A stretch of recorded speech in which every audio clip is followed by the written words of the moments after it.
Bonjour à tous, bienvenue sur SGM6. Donc je passe au tutoriel numéro 7. Donc je renouvelle avec une modélisation rapide. On va modéliser une chaise comme ça très basique, hein, et en utilisant toutes les explications que je vous ai données dans les tutos précédents. Donc tout ce qui concerne la vélocité, une modélisation rapide pour arriver à faire des objets rapidement. Comme par exemple cette chaise qu'on va faire en quelques minutes, vous allez voir, c'est très facile. Donc en même temps, je vais vous donner quelques éléments intéressants des outils. Je vais mettre en valeur à chaque fois. Je vais faire ça. Je vais rajouter des outils, la façon d'utiliser la bonne façon, enfin la bonne façon, la meilleure façon d'utiliser l'outil, hein, pour aller rapidement sans trop se casser la tête. Alors je vais supprimer cette chaise, voilà, X, et je vais recommencer. Donc c'est toujours pareil, ce sont des exercices qu'il faut faire pour vous entraîner, puisque normalement vous êtes censé, si vous avez suivi les tutos 1, 2, 3, 4, 5, 6, et bien avoir tous les éléments pour pouvoir faire ce que je vais vous faire voir. Alors je vais remettre mon curseur ici au centre, ok. Donc Shift S directement curseur origine. Puis donc moi j'ai mis mon menu, j'ai fait CTRL K, j'ai donc mis mon menu mèche en faisant CTRL K. Donc je vais aller chercher une grille, voilà. Puis mode edit, puis puis puis je sélectionne le 3 en haut pour sélectionner les faces. Le 3 donc jusqu'à côté de l'esperluette là, ou avec le guillemet, le dièse, le 3 où il y a le dièse. Voilà. Un clic droit dans la scène, je sélectionne ça. Donc extrude, surface, là. Ensuite ici je suis en mode face interne, hein. Donc en mode face interne, je clique sur Q, vue de dessous. Je sélectionne cette face là, celle-là, celle-là et celle-là. Puis, comme je suis sur face interne, j'appuie en continu dans la fenêtre à gauche et je crée une face interne. Ça se dit très rapidement. Je reviens dans la vue de face, là, extrude, une première fois, puis une nouvelle fois, une autre fois. Ensuite, je vais sélectionner cette face-là, celle-là et celle-là. Puis, je vais aller, donc, j'ai collé également ici, quand je fais CTRL Q, le loop tool est ici. Tout de suite, je peux faire un bridge. Là.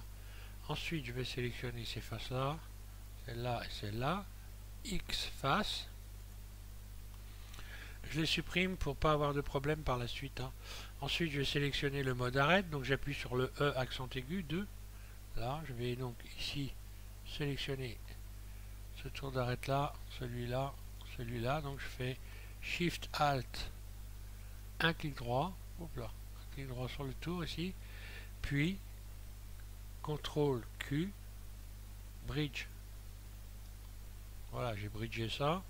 Ensuite, les faces du dessus, je reviens, je clique sur le 3 pour récupérer les faces. Tout de suite, je bouge, je modifie la valeur, les faces internes. Ok. Ensuite, E. Directement, je bouge directement. Puis E. Puis E. Puis E. Puis E. Voilà, donc là j'ai fait ça pour faire une barre ici, une première barre. Donc je sélectionne ces deux faces-là. CTRL Q, bridge. J'aurais pu même sélectionner ici directement. CTRL Q, bridge. Là. Alors là, il y a une face qui ne s'est pas fermée correctement. Donc hop. Je vais aller rechercher les arêtes et refermer là. Ça arrive, ça, hein. Voilà. Là aussi, c'est parce que j'ai des faces internes, hein, tout simplement. Donc le mieux, c'est pour les retirer, les faces internes. Il suffit donc tout désélectionner. On va dans sélectionner. Puis ici, donc en mode face, pardon, en mode face, donc le 3, voilà, le 3 de... Hop là. Donc je vais dans sélectionner, oui, je reprends. Ici, on a face interne, un clic gauche. Si je me mets en mode transparent, Z, fil de fer, on voit elles sont là, les faces internes. Voilà, donc j'ai supprimé X, supprimer les faces. Voilà, je reviens en mode solide et là c'est bon. Alors déjà j'ai ça. Alors après il s'agit de régler les proportions. Donc je vais me mettre en vue 1, en vue de face, voilà. Je vais me mettre en mode transparent. Puis je vais sélectionner vertice ici. Et je n'ai plus qu'à régler ce que je veux régler. Donc par exemple je vais faire C ici, je sélectionne ça. G, un clic roulette, je modifie la taille. A, un clic roulette, pardon, C, je sélectionne ça, par exemple. Si je fais une surface sur Z, je vais réduire comme ça, ou l'agrandir. Voilà. Un clic droit pour désélectionner. C, je sélectionne ça, je remonte. G, un clic droit, comme ceci. Je peux les agrandir en faisant SZ. Hop, SZ, voilà. Mode solide, voilà ce que ça donne. Alors, maintenant en ce qui concerne la forme de la chaise, les chaises ne sont pas forcément ici, elles sont plus réduites que devant. Donc on va on va mettre notre chaise dans une boîte englobante. Je vais me remettre en mode objet, là. Je me remets donc en vue 1, en vue de face. Et je vais aller chercher une boîte englobante. Donc je vais dans, vous allez comprendre, on va utiliser ici un lattice. Voilà. Lattice, un clic gauche sur lattice, surface. Je vais faire en sorte d'entourer de la boîte englobante ma chaise. Je vais faire SZ, je l'agrandis, puis G, je déplace, en vue, voilà. Donc en vue de droite, voilà, je vais faire, c'est bon, là ça englobe bien, tout est englobé. Je sélectionne ma chaise et là je vais aller appliquer ici un modificateur. Je cherche le modificateur, pardon, ici, voilà. Et là, vous allez cliquer modificateur lattice, là. Ici, vous n'avez plus qu'à sélectionner lattice. Dans cette fenêtre, objet lattice, là. Une fois qu'on a fait ça, on sélectionne lattice, un clic droit sur lattice, puis on emmène lattice en mode edit. Donc, tab, mode edit. Ensuite, je n'ai plus qu'à faire C et sélectionner ici les éléments qui sont à l'arrière, modifier la surface sur l'axe X, S, X, et je vois que je déforme ma chaise, je lui donne une forme comme ceci, un peu plus fine d'un côté que de l'autre. Une fois que j'ai fait ça, je reviens en mode objet, je sélectionne ma chaise et j'applique lattice. Je peux maintenant sélectionner lattice et supprimer lattice. Là, ok.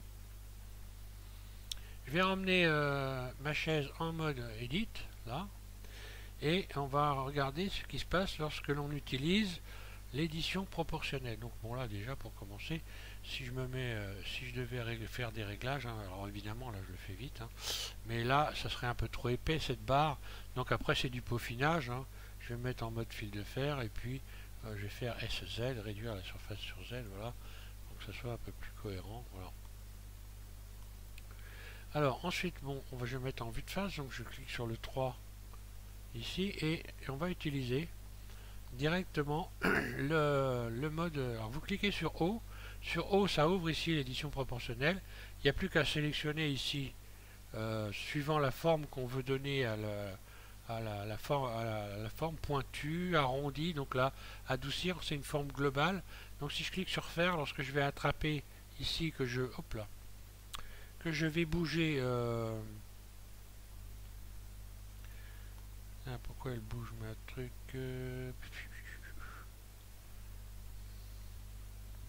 Oui, donc je vais faire tourner la roulette de la souris, hein, ici, là, jusqu'à temps. Voilà, jusqu'à temps que je retrouve le cercle ici, voilà.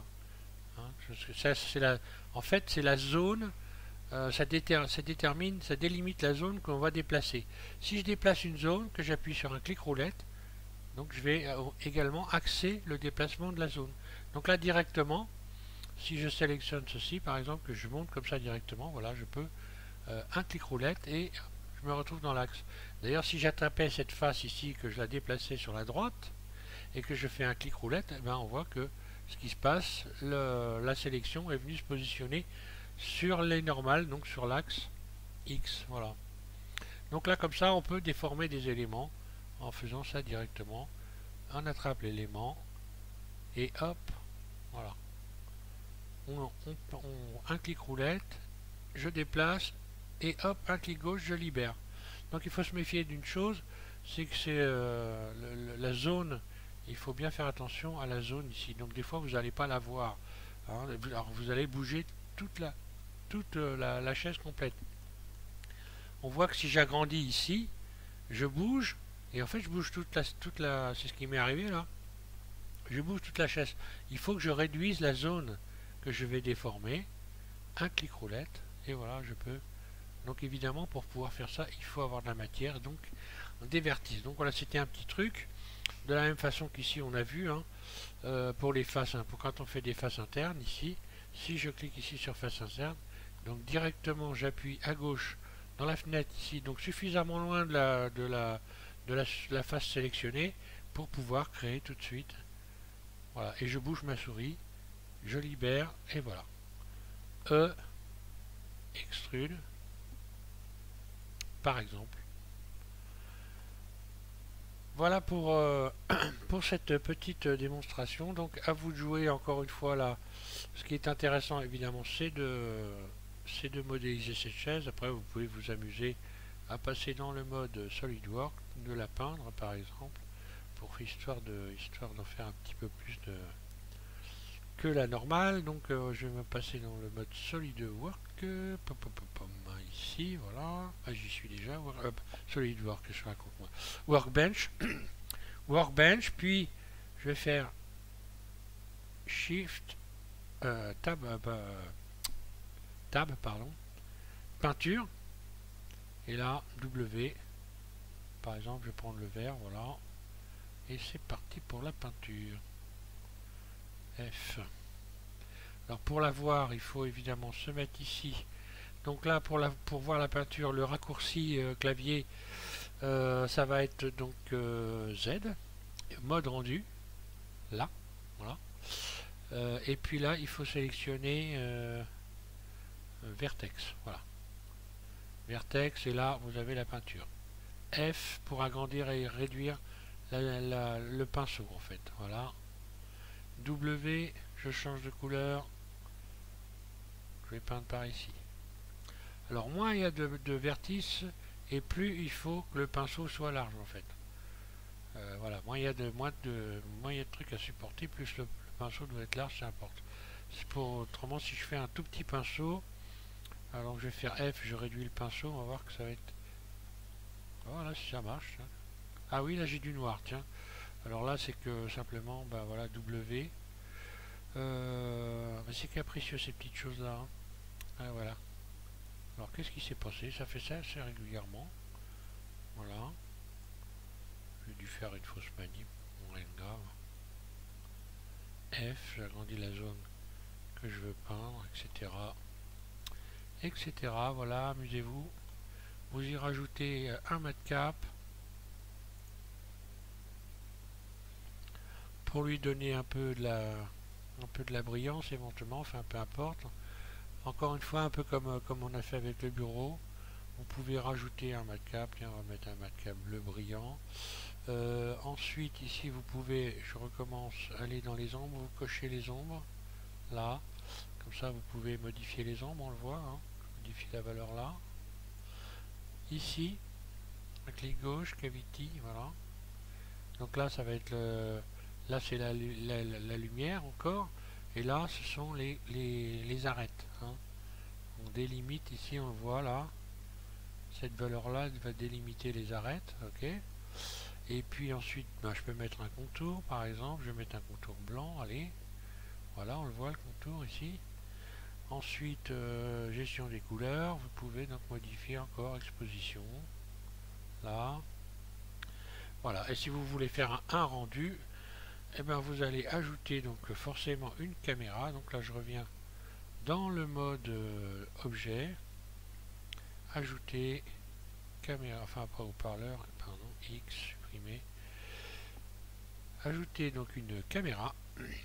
Voilà, CTRL ALT 0, la caméra, je la positionne ici. Ici, je viens cliquer sur la caméra qui se trouve là et je modifie. Voilà, là. Je peux bouger ma caméra en faisant G. Là. Si je fais G et un clic gauche, ça zoome. Je recommence. Je fais G, puis un clic gauche. Je bouge ma souris en avant, en arrière. Et je zoome et je dézoome. Un clic gauche, je libère. G. Je viens régler. G. Voilà. Alors si je fais G, que je bouge pareil hein, sur le... Donc là ça n'ira pas plus sur la droite ou sur la gauche, ça va pas se fixer sur un axe. Voilà. Là c'est par rapport à la vue. Et puis bah voilà, pour faire un rendu, bah, là je vais retirer le fond. Hein. Ici je vais dans le monde. Voilà. Affichage, ici la couleur je mets tout en bas, en noir, et je fais un F12. Et voilà, je vais avoir un rendu. Normalement, si je suis dans mon mode, il n'y a pas de problème. Là, j'ai un rendu de ma chaise. Voilà. Alors, pour finir, alors je crois que je vais vous donner une petite astuce de plus. Je supprime, je vais revenir dans le monde, venir rajouter la couleur ici, remettre un petit peu de couleur, voilà. Ok. Pour finir, donc oui, Didier avait fait la démonstration dans les astuces pour ramener un vertice, parce que souvent on va chercher un plan, on retire 3 vertices pour avoir un vertice ici en plein milieu de la scène. Alors il y a un truc qui est simple à faire, donc moi j'ai mis mon menu, ici je fais donc CTRL Q, hein, je vous ai expliqué, vous allez ici cliquer sur sigle vert, un clic gauche et vous avez tout de suite le mode Edit qui s'est ouvert et ici un vertice qui se situe à cet endroit là. Là je clique sur vertice pour pouvoir m'en servir, parce que si vous cliquez pas sur ce vertice ici, vous n'allez pas pouvoir vous en servir. Je vais me mettre donc en mode, je vais me mettre en vue de face par exemple, voilà, je vais me mettre en vue de face. Puis alors là je suis bien en mode, j'ai bien sélectionné vertice, extrude, je bouge ma souris, là par exemple je vais fermer, voilà, je ferme. Si je sélectionne tout A et que je vais dans face, je peux fermer par une grille, voilà. Ici je peux modifier le nombre d'arêtes qui vont, alors suivant les vertices qu'il y a évidemment, le décalage, etc. Vous pouvez faire tourner les éléments, regardez, modifier le maillage. Puis voilà, je retourne en mode objet, X, je supprime. Et voilà pour cette petite démo avec cet objet. Donc je vous invite pour bien vous mettre dans l'ambiance, à modéliser cette chaise. Donc je vous rappelle que pour sélectionner les arêtes, les vertices, etc., c'est 1, 2 et 3. Donc ils sont situés juste avec les perluettes, l'accent aigu et donc les guillemets, hein. Donc les chiffres qui sont au-dessus du clavier. Il faut vous servir des menus, hein, donc évidemment il faut se servir des menus. Donc tab, bon, je reviens, je vais rajouter un objet. Donc moi en réalité maintenant je peux rajouter un objet simplement en faisant CTRL K, hein, voilà. Je vais rajouter un objet pour qu'on puisse bien voir, voilà, je ferme ça ici. Donc il faut utiliser le menu tab c'est ça, hein, voilà. Pour utiliser le menu, il faut appuyer en continu sur tab et diriger simplement votre hop là je reviens ici, attraper les objets à la volée bien sûr, les volets, les faces, les objets, tout ce qui peut s'attraper à la volée, il faut l'attraper à la volée. Ici, donc lorsque vous changez d'élément dans le menu, vous laissez appuyer sur tab et vous bougez légèrement votre souris, voilà, vous allez aller directement très rapidement dans les menus sans chercher à viser quoi que ce soit, il y a juste qu'à bouger très légèrement la souris. Alors les menus c'est tab, donc pour moi ça va être Q en haut à droite, et donc là en vue de face, n'est-ce pas. Par exemple G, voilà, je vais placer ici, Shift S, curseur vers origine, c'est ici, donc Shift, là il y est déjà, hein. Donc là je vais plutôt prendre l'objet vers le curseur pour ramener l'objet au centre, S pour réduire, Donc S pour surface, E pour extrude, donc agrandir en fait. Voilà, il faut servir tout ça. Alors l'idéal évidemment, je vais recommencer, je vais le répéter comme je le répète dans tous les tutos, hein. Il faut vraiment commencer par le tuto 1, 2, 3 et ainsi de suite et aller dans l'ordre. Et puis travailler le truc et vous allez très très rapidement, hein. C'est peut-être, allez, je ne vais pas dire de bêtises, mais si vous modélisez régulièrement à peu près tous les jours, on va dire allez 1 heure, grosso modo, au bout d'une semaine, vous êtes au carré avec tout ça et vous allez être des vraies petites flèches pour arriver à modéliser des objets. Voilà. Hop, je supprime ça. Je vous souhaite à tous une bonne soirée puisque moi c'est le soir ici et puis un bon courage. Voilà, et n'hésitez pas si vous avez des questions à poser, des messages, les commentaires sont bienvenus. Et voilà. Merci à tous.